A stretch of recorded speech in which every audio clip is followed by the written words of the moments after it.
I got to ask you guys, what is your one lasting memory you're going to take out of here when we go back to New York? My one lasting memory is Nick Foles holding up that trophy. It's the most powerful image of the season.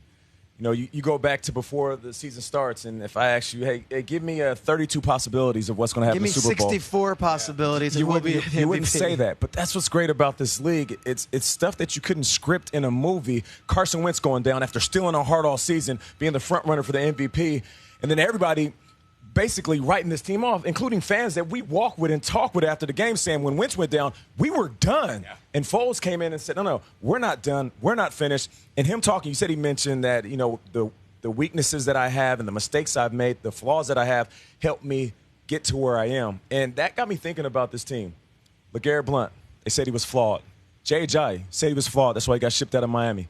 Foles, in between the 27-2 and where he is now, they say he's a flawed quarterback. Chris Long. You're nothing but backup. Chris Long, flawed. Nelson Aguilar, last year, flawed, dropping balls. Alshon Jeffrey was shipped out of Chicago after Brandon Marshall was shipped out of Chicago. Yep. You're flawed. You're not a number one wide receiver.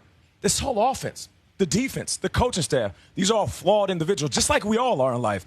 And these guys rose up in the one moment that you're supposed to. Congratulations. See, to me, it's Brandon Graham, because I went into this loving him because you tried ripping apart Peter Schrager, not because you actually did so. Oh, we loved it. Had a bit of a misunderstanding. And I'm saying you're giving him too much time with the ball. And the Eagles didn't show me anything for three and a half quarters defensively 58 minutes. that they were going to be able to stop him. They just didn't. They didn't have a sack. It wasn't that the waves of the pass rush that we thought we were going to get. He knew, speaking of needing to make a play, he needed to make a play. He got it. He was perfectly appreciative and emotional after the game and talking to Michelle Tafoya.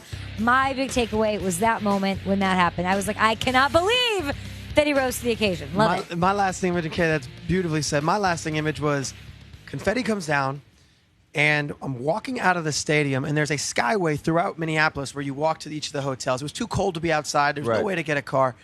So we're walking amongst thousands of Eagles fans who have, since 1960, not experienced the joy of winning. They have been to 6 NFC championship games and have come up short. They have been to 2 Super Bowls and have come up short. And here we are, and it's father, it's son, it's grandmother, it's granddaughter. It is generations of Eagles fans crying, singing Fly, Eagles, Fly. So many fan bases out there. The Browns fan, right? The Lions fan. Right. You think at some point, where's the win here? Why do I do this? The Bills Why fan. do I show up? The Bills fan. Why do I come? This is why. Why do I buy tickets? Why do I watch why do I block out my schedule?